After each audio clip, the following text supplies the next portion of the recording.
Tuhan, kami mengucap syukur Tuhan sudah memberkati dan menyertai kami sepanjang pagi hingga malam ini.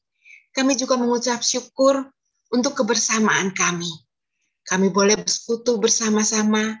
Kami juga boleh bersama-sama merenungkan Tuhan akan ketabahan dari orang-orang yang boleh kami kenal dalam Alkitab. Tuhan, kalau hari ini kami akan belajar tentang ketabahan dari Maria, kami mohon biarlah Tuhan sendiri juga yang mau bekerja di dalam diri kami masing-masing. Tuhan tolong hamba dalam segala kelemahan hamba. Mohon hikmat dan kuat kuasa Roh Kudus Tuhan saja. Sehingga apa yang keluar dari mulut hamba boleh sungguh-sungguh berkenan dari hadapan Tuhan. Dan boleh menjadi berkat bagi setiap anak-Mu. Tuhan, kami persiapkan diri kami. Kami mau terbuka. Kami juga mau diberkati oleh Tuhan. Kami mau disapa dan mau menjawab Tuhan. Tuhan hadir di tengah kami, dimanapun kami berada. Dan biarlah Roh Kudus Tuhan saja yang mau bekerja dan mengurapi diri kami masing-masing. Tuhan halaukan segala rintangan yang menghalangi kami dengan Tuhan. Dan berikan kepada kami Tuhan kerinduan, kesungguhan, dan kesukacitaan dalam merenungkan dan melakukan firman Tuhan. Di dalam nama Tuhan kami, Yesus Kristus, kami naikkan doa ini. Amin.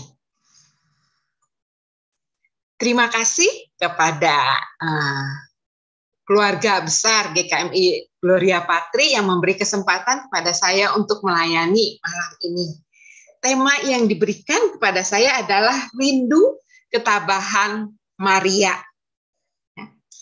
Nah, dalam renungan malam ini saya minta supaya kita aktif membayangkan diri kita dalam posisinya Maria, ya.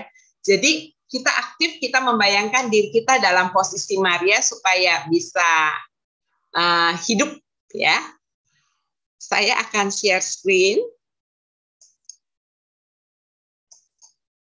Apakah bisa dilihat?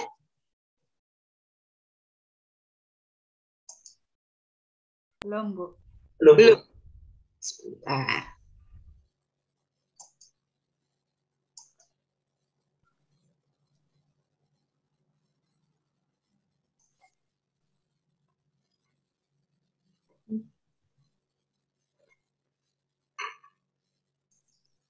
Bisa dilihat sekarang? Apakah bisa dilihat sekarang? Sudah. Ya. Nah, kita akan buka Alkitab kita dari Yohanes, tapi saya minta nanti kita bacanya dari ayat 25 sampai 30 supaya kita bisa merasakan suasananya Maria saat itu. Yohanes 19 ayat 25 sampai 30. Yohanes 19 ayat 25 sampai 30. Sudah ketemu semua ya? Saya akan bacakan. Dan dekat salib Yesus berdiri ibunya dan saudara ibunya Maria istri Klopas dan Maria Magdalena. Ketika Yesus melihat ibunya dan murid yang dikasihinya di sampingnya, berkatalah ia kepada ibunya, "Ibu, inilah anakmu." Kemudian katanya kepada muridnya, "Inilah ibumu." Dan sejak saat itu, murid itu menerima dia di dalam rumahnya. Ya, maaf, cucu saya. Saya lanjutkan. Dan sesudah itu, karena Yesus tahu bahwa segala sesuatu telah selesai, berkatalah ia, supaya genaplah yang ada tertulis dalam kitab suci. Aku haus. Di situ ada suatu bekas penuh anggur asam. Maka mereka mencucukkan bunga karang yang telah dicelupkan dalam anggur asam pada sebatang hisop, lalu mengunjukkannya ke mulut Yesus. Sesudah Yesus meminum anggur asam itu, berkatalah ia, "Sudah selesai." Lalu ia menundukkan kepalanya dan menyerahkan nyawanya. Kita lanjutkan dengan Roma 5 ayat 3 sampai 5. Roma 5 ayat 3 sampai 5. Yang demikian bunyinya. Dan bukan hanya itu saja, kita malah bermegah juga dalam kesengsaraan kita, karena kita tahu bahwa kesengsaraan itu menimbulkan ketekunan, dan ketekunan menimbulkan tahan uji, dan tahan uji menimbulkan pengharapan. Dan pengharapan tidak mengecewakan, karena kasih Allah telah dicurahkan di dalam hati kita oleh Roh Kudus yang telah dikaruniakan kepada kita. Demikianlah pembacaan firman Tuhan. Berbahagialah setiap orang yang mendengarkannya, merenungkannya, dan melakukannya dalam kehidupan sehari-hari. Saudara-saudara yang kekasih, saya ingin bertanya, siapa di antara kita yang nggak pernah bingung atau nggak pernah takut? Ada? Kalau ada, langsung ya open mic dan bilang saya. Ya. Tidak ada ya. Siapa di antara kita yang tidak pernah menderita? Tidak pernah susah? Ada? Semua pernah susah ternyata. Siapa di antara kita yang tidak pernah kehilangan orang-orang yang kita kasihi? Ada? Nggak ada. Nah, saudara-saudara, bagaimana perasaan saudara ketika menghadapi itu ya? Bingung, takut, susah, menderita, lalu juga kehilangan orang yang dikasih, dan itu terjadi terus-menerus ya, nggak berhenti. Habis yang satu, datang yang lain. Habis yang satu, datang yang lain. Susah lagi, menderita lagi, ya, kehilangan lagi. Bagaimana perasaan kita kalau kita seperti itu? Senang? Bagaimana perasaan kita? Silahkan open mic.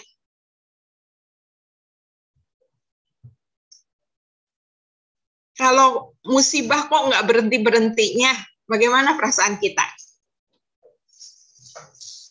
Langsa ya, Bu. Langsa ya, langsa ya. Rasanya kok Tuhan kok sedih ya, nongso banget ya kok seperti ini ya. Nah, ternyata inilah realita ya, inilah kenyataan hidup. Namanya orang hidup di dunia itu nggak pernah bisa semuanya berlangsung lancar, bahagia, kita nggak pernah kehilangan, kita nggak pernah menderita, kita nggak pernah susah. Ternyata namanya orang selama masih hidup di dunia itu, dia pasti mengalami itu. Nah, cuma kadang-kadang yang susah itu, yang berat itu adalah kalau itu kok terjadinya beruntun ya, musibah demi musibah itu kok nggak pernah berhenti-berhentinya. Dan ketika orang menghadapi penderitaan yang berturut-turut, musibah yang berturut-turut, biasanya orang cenderung untuk jatuh ya. Lalu merasa lemah, merasa nggak adil ya, lalu menyalahkan Tuhan. Nah, hari ini kita akan belajar dari salah satu tokoh Alkitab yang dekat dengan Tuhan Yesus, yaitu Maria, Ibu Yesus ya. Kalau kita lihat Maria, dia itu seorang perempuan yang luar biasa ya. Sejak pertama dia diberi tanggung jawab oleh Tuhan untuk menjadi ibu dari Yesus, dia sudah menghadapi berbagai masalah. Ya.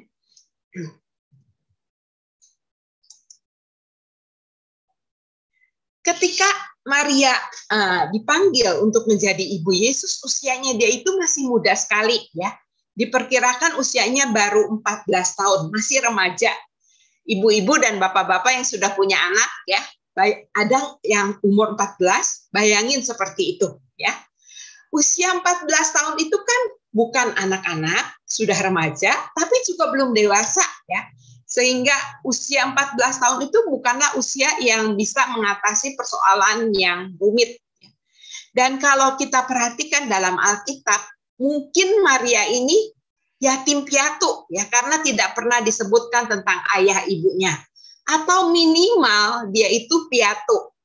Itu kita bisa tahu karena ketika dia ada masalah, dia lari ke Elizabeth. Itu menunjukkan bahwa dia sudah tidak punya ibu saat itu. Kalau masih punya ibu kan dia akan lari ke ibunya, ya.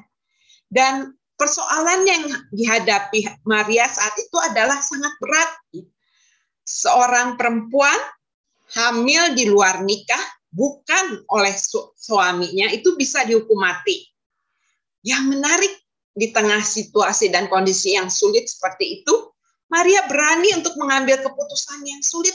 Kalau kita perhatikan dalam Alkitab, dia mengatakan kepada malaikat, jadilah padaku menurut kehendakmu. Ya.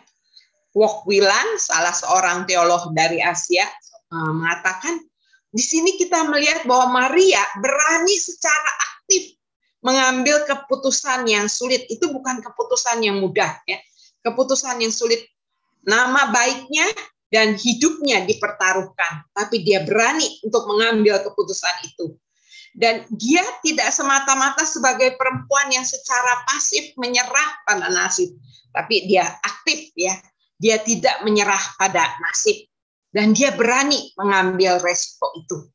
Dan ternyata apa yang dihadapi Maria ini tidak cukup sampai di situ, ya.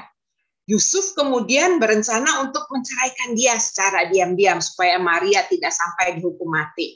Tapi kemudian karena malaikat juga datang kepada Yusuf, maka Yusuf pun kemudian mendampingi Maria, ya, menghadapi segala peristiwa selanjutnya. Nah, ketabahan Maria juga luar biasa, ya. Kalau ibu-ibu yang pernah hamil, ya, ketika hamil tua itu senang jalan-jalan, Bu? Atau bapak-bapak juga dalam pengamatan terhadap istrinya, ketika istri hamil tua itu senang jalan-jalan? Enggak, ya. Orang udah hamil tua itu berat, ya, jalan pun susah, ya. Kakinya juga kadang-kadang sakit dan bengkak, ya. Untuk melangkah juga sakit. Bayangin, Maria itu hamil tua 9 bulan, dia harus melakukan perjalanan dari Nazaret ke Bethlehem. Itu 150 km jaraknya. Bukan naik mobil, bukan naik pesawat, tapi jalan kaki, dan mungkin kalau mereka punya uang, mereka naik keledai. Ya. Sudah gitu, ketika sampai di Bethlehem, nggak ada tempat bagi Maria untuk melahirkan. Ibu-ibu kan biasanya sebelum melahirkan itu kan sudah dirancang, ya, mau melahirkan di mana, sudah pesan juga kamarnya dan sebagainya. Bahkan saya pernah bertemu dengan ibu-ibu yang sengaja melahirkan ke luar negeri, ke Amerika, supaya anaknya itu nanti bisa dapat kewarganegaraan Amerika by birth, ya, dengan kelahiran. Tapi Maria nggak punya opsi itu, ya. Dia dalam keadaan hamil tua harus melakukan perjalanan jauh ke Bethlehem dan melahirkan bukan di luar negeri, di tempat yang mewah, tapi di kandang binatang. Dan Maria dan Yusuf ini adalah orang-orang yang miskin. Itu kita bisa lihat dalam persembahan yang mereka berikan ketika Tuhan Yesus berumur 40 hari. Dikatakan di situ, Maria mempersembahkan sepasang burung tekukur atau 2 ekor burung merpati. Itu adalah persembahan yang diberikan oleh orang-orang yang sangat miskin, yang tidak mampu membeli seekor anak domba. Jadi sudah menghadapi resiko yang besar, dalam keadaan hamil tua juga harus melakukan perjalanan jauh, melahirkan di kandang binatang, miskin lagi, ya. Nah, ternyata belum cukup sampai di situ, ya. Belum sampai Yesus besar, baru di bawah 2 tahun, mereka harus mengungsi ke Mesir karena Herodes berencana untuk membunuh bayi-bayi yang ada saat itu. Dan perjalanan hidup Maria tidak cukup sampai di situ. Kalau kita perhatikan dalam Alkitab, sesudah peristiwa Tuhan Yesus datang ke Bait Allah pada waktu umur 12, yang Tuhan Yesus sempat hilang, ya, ketinggalan di Bait Allah, tidak pernah lagi diceritakan tentang Yusuf, ya. Bahkan kalau tadi kita perhatikan dalam pembacaan Alkitab kan dikatakan Tuhan Yesus menitipkan Maria, ibunya, kepada Yohanes. Ya. Itu tidak akan dilakukan oleh Tuhan Yesus kalau ayahnya masih ada. Ya. Nah, di situ menunjukkan bahwa Maria juga kehilangan pasangan hidupnya. Ya. Bapak dan Ibu-ibu, Ada mungkin ya di antara Bapak dan Ibu yang kehilangan pasangan hidup. Orang kehilangan pasangan hidup itu nggak mudah ya. Banyak orang yang sampai shock ya, sampai down sekali, nggak mau makan, nggak mau minum. Lalu banyak juga di antaranya itu yang kemudian terpukul dan mengalami kesulitan juga dalam mengurus anak-anak dan sebagainya. Di sini Maria bukan hanya mengalami semua itu, tapi dia juga kehilangan pasangan hidup. Yusuf yang selama ini mendampingi dia, menguatkan dia, ya, bersama dengan dia, Yusuf meninggal. Ya. Dan Maria harus membesarkan anak-anaknya sendirian. Itu tidak mudah. Ya. Apalagi di Israel, kalau zaman sekarang kan kita ibu-ibu masih bisa bekerja ya, dan sebagainya. Zaman dulu itu di Timur Tengah khususnya, ketika seorang bapak meninggal, maka istrinya itu benar-benar dalam keadaan yang powerless. Ya. Keluarga suaminya itu bisa dengan semena-mena merampas harta miliknya, bahkan anak-anaknya pun bisa dirampas. Jadi kita bisa bayangkan keadaan Maria seperti itu. Dan yang paling memedihkan hati adalah ini. Ketika Maria, bunda yang terkasih itu harus menyaksikan anaknya yang paling dikasihinya itu harus meninggal. Ya. Dan meninggalnya bukan dengan meninggal yang enak. Ya. Meninggal dalam suasana yang menderita. Tuhan Yesus sudah disiksa, ya, dicambuk, ya, memikul salibnya, ya, sampai jatuh, dan sesudah itu pun disalib. Ya. Maria harus menyaksikan semuanya itu, dan dia menyaksikan dengan mata kepalanya sendiri. Ya. Bayangin seandainya kita jadi seperti Maria, ya, bunda yang malang itu harus menanggung sengsara, menyaksikan putra yang dia kasih itu disiksa, ya, dicambuk, memikul salib sampai mati, sampai wafat di kayu salib. Dan itu terjadi di depan matanya sendiri.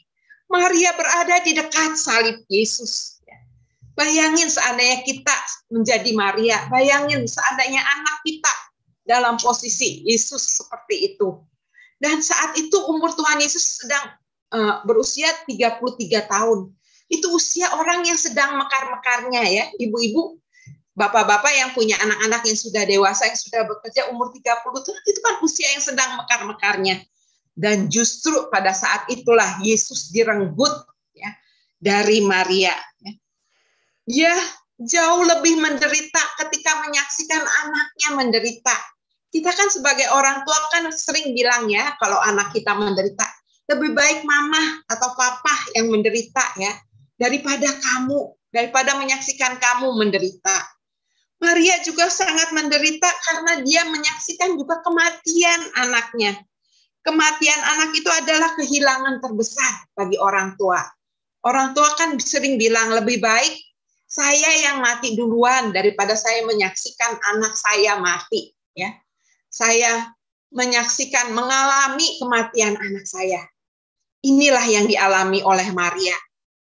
Jadi luar biasa. Dan Maria merasa seperti yang dinubuatkan oleh Simeon puluhan tahun sebelumnya, bahwa sebelah pedang akan menembus jiwanya. Maria merasakan kepedihan itu. Dan kalau kita boleh melihat patung Pieta, ciptaan Michelangelo, di sini kita bisa melihat bagaimana kepedihan Maria.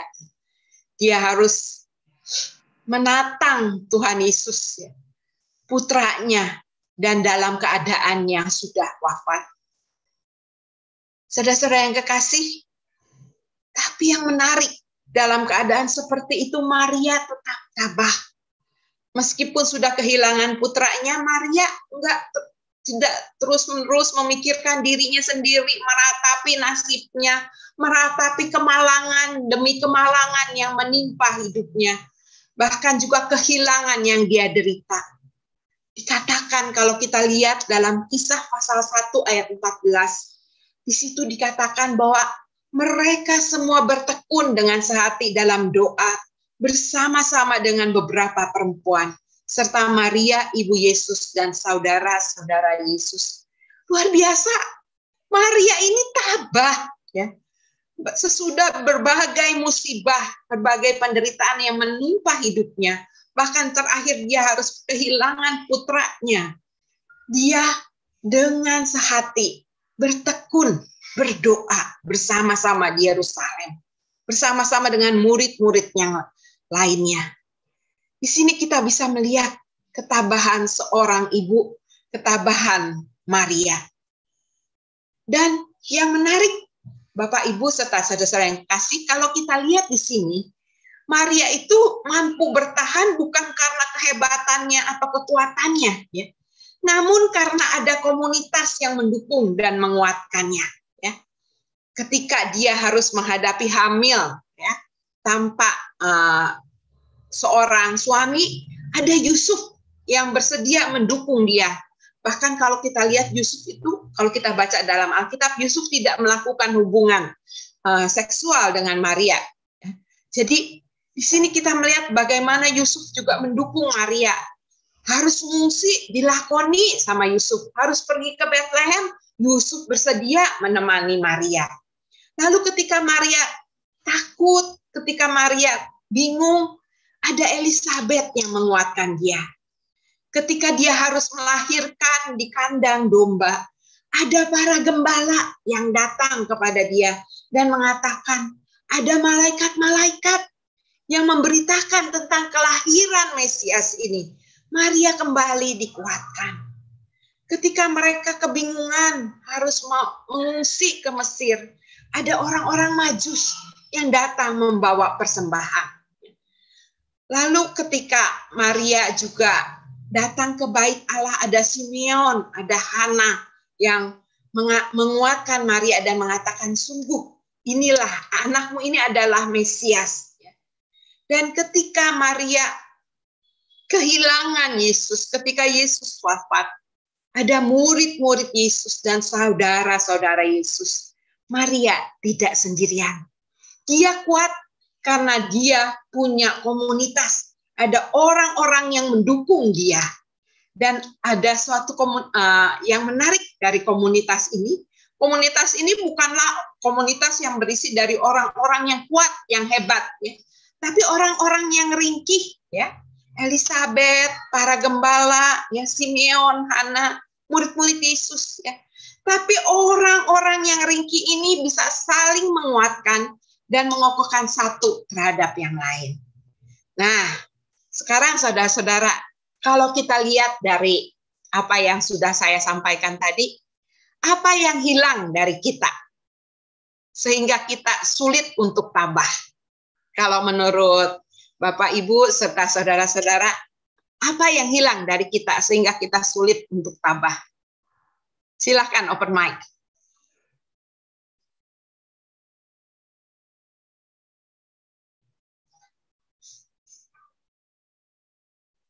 Apa yang hilang?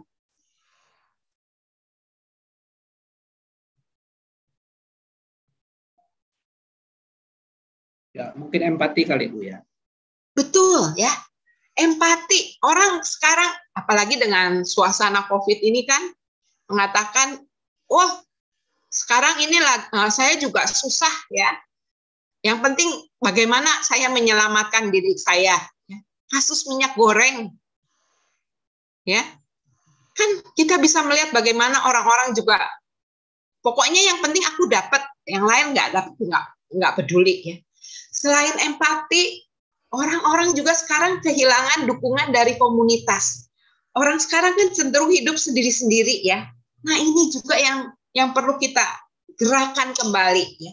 Bagaimana kita menghidupkan komunitas kita? Bagaimana kita bisa saling mendukung? Ingat, ya, komunitas yang mendukung Maria itu bukan komunitas yang kuat, yang hebat, tapi justru berisi dari orang-orang yang ringkih, ya. Cuma para nelayan, para gembala, Yusuf yang orang miskin, Simeon dan Hana yang sudah tua, ya. Tapi mereka ini saling menguatkan dan mengokohkan satu terhadap yang lain. Ini yang juga perlu kita lakukan. Ya, dalam komunitas kita, dalam lingkungan kita, dalam keluarga kita, bagaimana kita bisa saling mendukung, saling menguatkan. Kalau kita bisa itu, orang-orang itu seberapapun beratnya persoalan, ya, dia bisa tabah. Karena ada banyak orang yang mendukung dan menguatkan dia, yang bersama-sama juga menanggung beban dia. Ya, nggak usah mengatakan, wah Bu Yanti saya nggak punya uang, gimana saya bisa nolongin dia? Bukan cuma uang ya, tapi bagaimana kita bisa saling menguatkan, memberi semangat, ya, mendoakan. Nggak bisa memberi apa-apa, mendoakan. Tuhan kita kan lebih besar dari segalanya.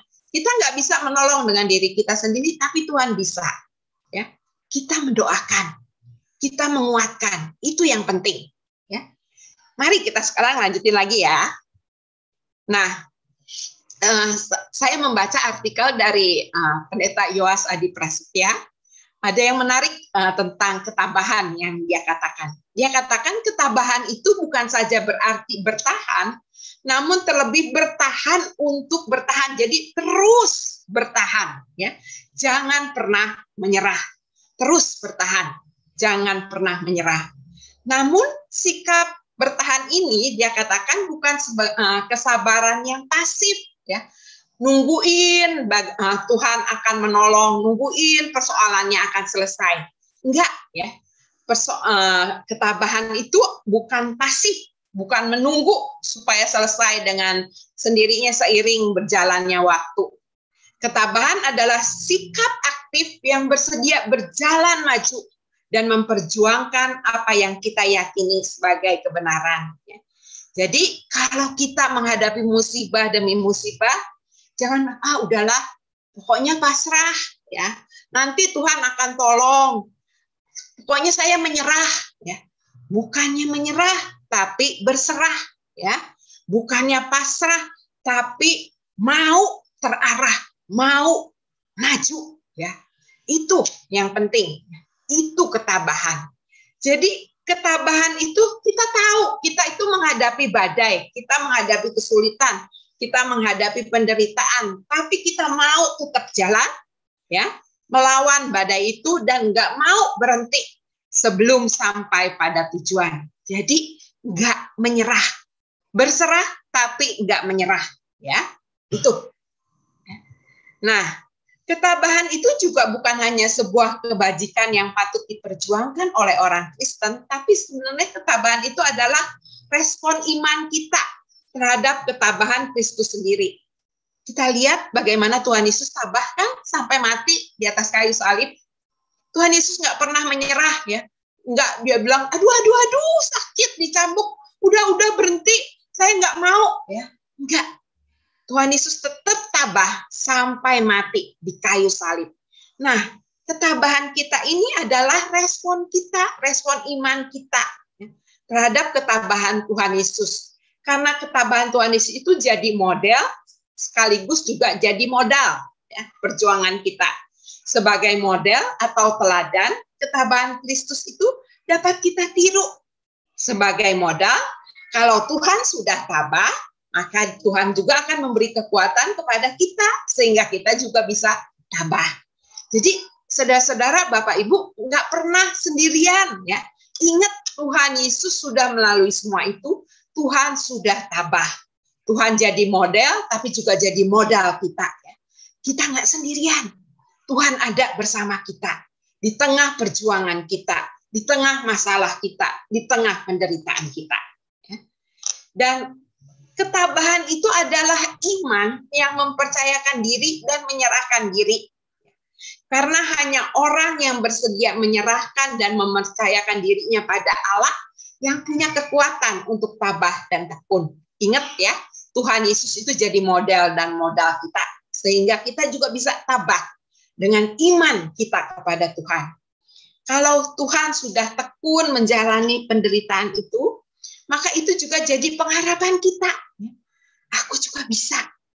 Tuhanku bisa. Aku juga bisa. Karena aku tidak sendiri. Ada Tuhan yang menjalaninya bersama aku. Berat. Tapi aku akan terus maju. Aku tidak akan pernah menyerah. Aku tidak akan pernah kalah. Nah, Ketabahan itu juga kesabaran dengan dan dalam pengharapan. Ketabahan itu bukan berarti lalu udah pokoknya saya berserah, pasrah tanpa pengharapan. Enggak. Ketabahan itu sabar memang menanggung itu, tapi dengan pengharapan. Ya. Karena ketabahan itu justru bertumbuh subur di dalam penderitaan dan tekanan hidup. Orang kalau nggak pernah menderita, nggak pernah belajar tabah. Perhatiin anak-anak yang nggak pernah susah. Ya. Begitu gampang sekali jatuh. Ya. Ada kesulitan sedikit, bisa sakit, bisa stres, bisa bahkan sampai bunuh diri. Karena apa? Karena nggak pernah ngalamin susah. Jadi yang jadi orang tua, cara mendidik anak yang benar adalah membiarkan anak-anak kita juga belajar untuk menghadapi kesulitan dan penderitaan. Jangan apa-apa langsung ditolong. Ya. Ajar anak kita, bimbing anak kita supaya mereka juga bisa menghadapi penderitaan, bisa menghadapi kesulitan. Jangan apa-apa, mamah tulungin. Jangan apa-apa, papa yang maju. Jangan ya. Kita juga ingat untuk itu ya. Belajar juga untuk mendidik anak-anak kita menjadi anak-anak yang tough, yang tabah, yang tangguh dengan belajar menghadapi penderitaan. Dan kalau tadi kita ingat dalam Roma 5 ayat 3-5 dikatakan, dan bukan hanya itu saja, kita malah bermegah juga dalam kesengsaraan kita, karena kita tahu bahwa kesengsaraan itu menimbulkan apa? Kesengsaraan menimbulkan ketekunan. Ketekunan menimbulkan apa? Tahan uji. Tahan uji. Tahan uji menimbulkan Harapan. pengharapan. Dan pengharapan tidak mengecewakan. Karena kasih Tuhan yang sudah dicurahkan dalam hati kita. Dan ingat ya, bukan hanya itu saja, ada Roh Kudus juga yang bersama-sama dengan kita. Jadi Bapak Ibu, saudara-saudara, jangan takut menderita. Hadapi itu ya. Karena kita tahu ternyata buahnya baik, bukannya buruk buat kita. Kita makin tekun, kita juga tahan uji, kita punya pengharapan dan pengharapan itu tidak mengecewakan. Jadi justru di dalam penderitaan, ketabahan iman itu berkembang dan berbuah. Ya. Nah, kita melihat di sini sikap yang diambil Maria ini menjadi catatan pengajaran buat kita ya, dalam menghadapi maraknya pergumulan dan rintangan dalam perjalanan atau pesiarahan hidup kita. Ya. Melalui teladan Maria ini kita diajak untuk terus berjuang, ya, memiliki kesabaran dan ketabahan yang tidak henti. Ya, tadi ingat ya, saya bilang jangan pernah berhenti, jangan pernah menyerah. Istirahat boleh, ya. Tapi jangan pernah menyerah dalam kehidupan. Istirahat, ngambil nafas dulu boleh, ya, tapi jangan pernah menyerah. Ya. Nah, orang yang tabah itu adalah orang yang mengubah ketakutan menjadi kehati-hatian. Ya, dia akan menjadi lebih hati-hati, bukan lalu takut, lalu mundur, tapi dia akan menjadi hati-hati.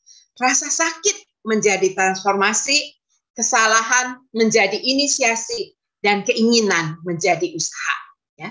Seperti Maria, ya, kita hendaklah bersikap tabah.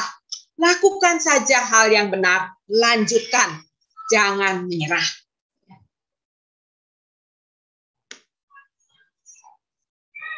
Nah, saudara-saudara yang kekasih, biarlah kita boleh belajar dari Maria. Biarlah kita boleh menghadapi kehidupan ini. Seperti tadi saya katakan, hidup ini nggak ada yang lepas dari penderitaan. Hidup ini nggak pernah lepas dari kesusahan. Hidup ini nggak pernah lepas dari kehilangan. Tapi biarlah kita boleh menjadi orang-orang yang tabah. Seperti Maria. Ya. Orang yang terus maju. Ya. Orang yang menghadapi kesulitan dan penderitaan itu. Dia dengan aktif, ya, nggak pasif. Orang-orang yang tabah adalah orang-orang yang berjuang, orang yang tidak menyerah.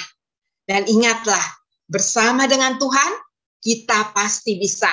Dan kita punya dukungan dari komunitas. Kita punya saudara-saudara seiman, keluarga GKMI Gloria Patri, keluarga orang percaya, sahabat-sahabat yang menguatkan kita. Dan bersama dengan Kristus yang telah melakukan ketabahan itu, yang menjadi model dan modal kita, kita boleh menghadapi hidup kita dengan tabah. Memang menderita, mungkin beruntun berturut-turut ya. Kok anak saya sakit, kok ada kecelakaan, kok usaha merugi. Ya. Tapi ingatlah bahwa kita tidak pernah sendirian. Ada banyak orang yang mendukung kita, ada Tuhan yang bersama kita. Bersikap tabah, lakukan yang benar, lanjutkan kehidupan. Tuhan memberkati. Kami sangat bersyukur, kami berterima kasih malam hari ini kami diingatkan dengan sebuah contoh, dengan kehidupan Maria. Kami bersyukur ya Tuhan, kami mendapatkan sebuah contoh yang hidup. Lihat kehidupan Maria, dan kami boleh merefleksikan banyak hal. Kami mungkin hari-hari ini mengalami berbagai macam pergumulan, mengalami berbagai macam penderitaan, mengalami berbagai macam kesusahan hidup. Kami mungkin di saat-saat seperti ini terpikir untuk menyerah, terpikir untuk lari. Tapi kami bersyukur sekali lagi ya Tuhan, bahwa Engkau ingatkan kepada kami untuk tidak menyerah. Engkau mengajak kembali kami semua anak-anak-Mu untuk memiliki ketabahan seperti Maria, memiliki ketabahan seperti Yesus Kristus. Kami bersyukur Tuhan bahwa Yesus Kristus yang sampai mati di atas kayu salib adalah model yang harus kami teladani. Disalib, dicaci maki, mengalami penderitaan yang luar biasa, tetapi dia tabah. Dia tabah melewatinya. Kami bersyukur bahwa kami pun bukan hanya menjadikan Yesus sebagai model kami, tetapi kami juga mendapatkan modal dari ketabahan Kristus, karena ketabahannya itulah yang kemudian memberikan kekuatan kepada kami. Bukan karena kami kuat, tetapi kekuatan Kristus diberikan kepada kami menjadi modal bagi kami semua untuk kami menghadapi pergumulan yang ada. Terima kasih Tuhan, kami bersyukur. Dan kami berdoa, hamba berdoa untuk setiap jemaat GKMI Gloria Patri tetap kuat bersama dengan Tuhan. Tetap berpengharapan di dalam Tuhan. Tetap menyerahkan diri, mempercayakan diri kepada Tuhan dengan situasi-situasi yang dihadapi. Berkati, beri kekuatan ekstra supaya setiap jemaat boleh muncul sebagai pemenang bersama dengan Kristus. Kami bersyukur juga malam hari ini untuk pelayanan dari Ibu Pendeta Yanti. Terima kasih ya Tuhan, Engkau sudah memakai hamba-Mu untuk menyuarakan kepada kami sabda-Mu untuk kami dengar. Engkau berkati hamba-Mu dalam segala pelayanan yang dilakukan. Engkau berkati keluarganya, Engkau berkati masa depannya. Terima kasih Tuhan. Dan juga rangkaian acara untuk pekan suci ini Tuhan berkati. Setiap pembicara, setiap pengkhotbah diurapi oleh Tuhan sehingga melalui mulut mereka, mereka boleh menjadi instrumen Tuhan, menjadi juru bicara Tuhan untuk menyampaikan sabda suci-Mu kepada kami jemaat yang ada. Terima kasih Tuhan. Ini doa kami, dan setiap jemaat arahkan hati kepada Tuhan dan terimalah berkat dari Tuhan. Kiranya kasih karunia dari Allah Bapa di surga, cinta Tuhan Yesus Kristus yang dinyatakan melalui pengorbanannya, dan juga penyertaan dari Allah Roh Kudus akan tinggal tetap di dalam kehidupanmu mulai sekarang sampai selama-lamanya. Haleluya. Amin.